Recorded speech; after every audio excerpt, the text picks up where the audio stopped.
Hello dear friends, स्वागत है आप सभी का इलेक्ट्रिकल खजाना में। तो डियर फ्रेंड, आप सभी को इन्फॉर्म करना चाहूँगा पीजीसीएल जेई 2023 का आंसर की आउट हो चुका है। जैसा कि एग्जाम आप सबका 5 दिसंबर को हुआ था और मैंने अपने पिछले वीडियो में बोला था कि आप सबका जो आंसर की है 8 या 9 दिसंबर को आ जाएगा।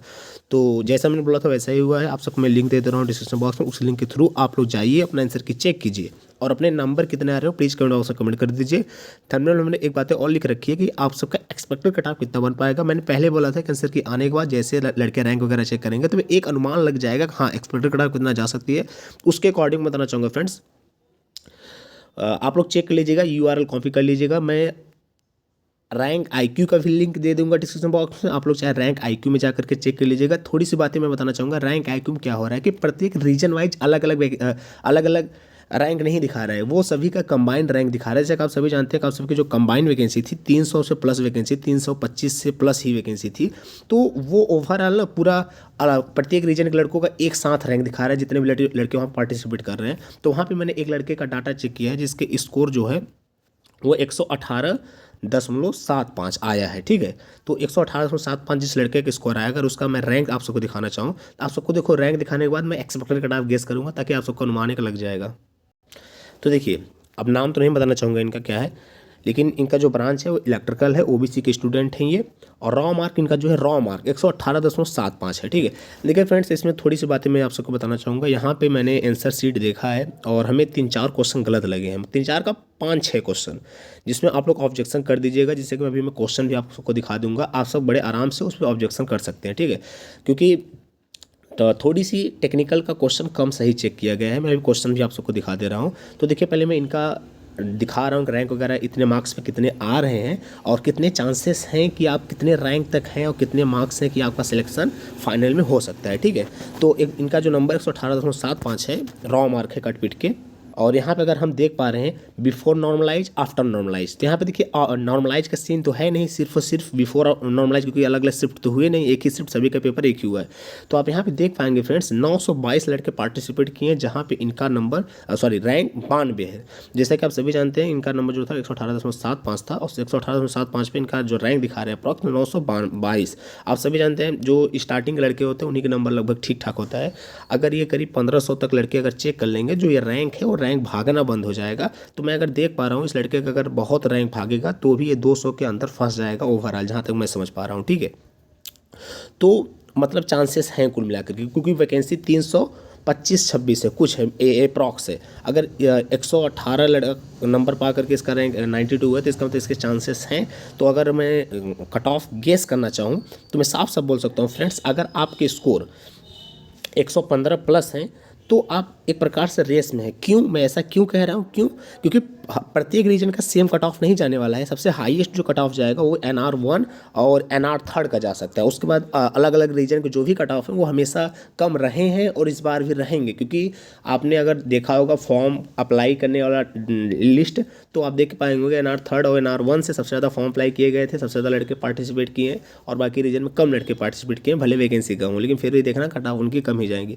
तो अगर आपके स्कोर अगर NR से हैं, NR1 या फिर NR3 से, तब तो हम कहेंगे 120 या फिर 118 प्लस ही हो, 118 प्लस ही हो। लेकिन आप अदर रीजन से हैं तो आपके अगर स्कोर 115 प्लस भी हैं तो भी आप एक सेफ जोन में हैं। और मैं कहना चाहूँगा अगर आप ओबीसी के स्टूडेंट हैं तो अगर आपके रैंक 200 के अंदर है, 200 के अंदर है तो आप एक मतलब ठीक ठाक सेफ जोन में है। अगर आपके 100 के 150 के अंदर है तो आप एकदम क्लियर रहिए कि आपका सिलेक्शन होगा, और 200 के अंदर रहेगा तो आपके चांसेस हैं। और अगर आप SC ST है तो आपका जो रैंक है 300 के अंदर भी रहेगा तो भी आपके चांसेस हैं सिलेक्शन लेने का। ठीक, तो उम्मीद करते हैं फ्रेंड्स आप सबको एक मैं मोटी मोटा बातें बता चुका हूँ। मैं देखिए UR का कट ऑफ यहाँ पे गेस कर रहा हूँ 115 प्लस है, तो आप सेफ लगभग सेफ जोन में हैं। अगर आप SC ST हैं, देखिए UR OBC तो आप अपने आप को सेम मान लें, और अगर SC ST है तो 2-2 4-4 नंबर कम कर लें। ठीक है, तो चलिए फिर उम्मीद करते हैं नोटिफिकेशन तब तक आप वाकिफ हो चुके होंगे। चैनल को सब्सक्राइब नहीं किया, चैनल को सब्सक्राइब जरूर कर दीजिएगा ताकि आगे की इन्फॉर्मेशन नोटिफिकेशन अपडेट आप सभी तक किसी प्रकार सबसे पहले और सही से इन्फॉर्मेशन पहुंचती रहे। दूसरी बात, आप सबके कौन कौन क्वेश्चन हमें गलत लगे वो मैं क्वेश्चन दिखा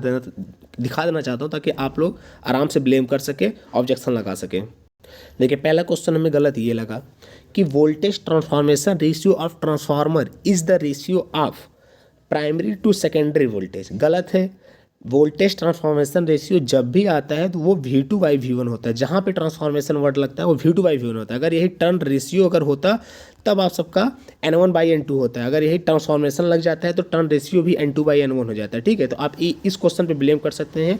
ये क्वेश्चन का नंबर लड़कों को मिलेगा, जैसा कि ये स्टूडेंट भी देख सकते हैं, ये ऑप्शन 2 ही 3 क्लिक किए थे और ये 2 इनका सही है। ठीक है, तो ये क्वेश्चन पे आप सबको मार्क्स मिलेंगे, फाइनल नंबर आप सबका बढ़ेगा। सेकंड क्वेश्चन में दिखाना चाहूँगा, ये क्वेश्चन नंबर 14, 440 वोल्ट।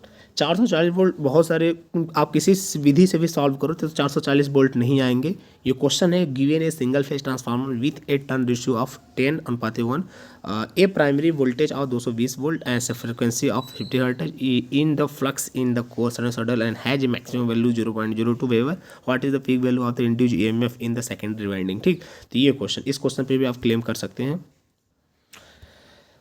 95 क्वेश्चन है, what is the purpose of calculating string efficiency in transmission line. String efficiency, transmission line में स्ट्रिंग एफिशिएंसी कैलकुलेट करने के पर्पज क्या होते हैं। ठीक है, तो ये टू डिटरमाइन द कैपेसिटेंस, क्या आपने इसे कभी पढ़ा है? ऐसा कुछ नहीं होता है। स्ट्रिंग एफिशिएंसी अपने लोग जो कैलकुलेट करते हैं तो जो उसका फार्मूला होता है ओवरऑल वोल्टेज बटे टोटल नंबर ऑफ डिस्क आपने कितने लगाए हैं इनटू सबसे नियरेस्ट कंडक्टर के क्रॉस कितना वोल्टेज है। ठीक है, ये हमें बताता है कि स्ट्रिंग की एफिशिएंसी कितना है। तो इसका मतलब ये हमें बताता है कि पर इंसुलेटर के क्रॉस कितने वोल्टेज अपीयर्ड हो रहे हैं, ना कि कैपेसिटेंस हम लोग निकालते हैं। तो ये सरासर गलत है।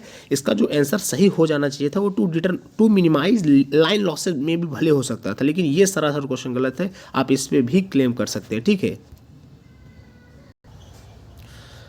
ये chain reaction in nuclear reactor is sustained by, तो इसका मतलब ये है कि न्यूक्लियर रिएक्टर में चेन रिएक्शन को सस्टेन मतलब लंबे समय तक रखने के लिए कौन सा मतलब कंपोनेंट ज़्यादा मतलब इफेक्टिव होगा, फास्ट न्यूट्रॉन स्लो न्यूट्रॉन। लड़के इसमें कंफ्यूज थे, जहाँ पे हमें लग रहा है कि फास्ट न्यूट्रॉन होना चाहिए, क्योंकि स्लो न्यूट्रॉन एक समय में मॉडरेटर की तरह रोक दिया जाएगा, उस प्रक्रिया आपकी समाप्त हो सकती है। लेकिन जब फास्ट, जितने ज़्यादा फास्ट न्यूट्रॉन रहेंगे उतनी उसकी श्रृंखला जो वो लंबी एक्सपेंड करेगी। तो इसका भी आंसर फास्ट न्यूट्रॉन होना चाहिए था। आप एक इस पर भी क्लेम कर सकते हैं। ठीक है, तो चलिए फ्रेंड्स, अभी हमने ज़्यादा क्वेश्चन नहीं मिल पाया, 4-5 क्वेश्चन हमें गलत लगे, तुरंत हमने रैंडम अभी आप सबके सामने दिखा दिया है। तो आप लोग आराम से ऑब्जेक्शन वगैरह कीजिएगा। ये नंबर 3 से 4 नंबर सभी स्टूडेंट के बढ़ेंगे। ठीक है, तो चलिए फिर उम्मीद करते हैं नोटिफिकेशन से तक क्लियर हो चुके होंगे। आपके मार्क्स कितने आ रहे हैं प्लीज़ कमेंट बॉक्स में कमेंट करके जरूर बताएं। चलिए फिर मिलते हैं नेक्स्ट वीडियो में। चैनल सब्सक्राइब जरूर कर दीजिएगा ताकि आगे की इन्फॉर्मेशन इसी प्रकार आप सभी तक प्रोवाइड होता रहे। Thank you friend.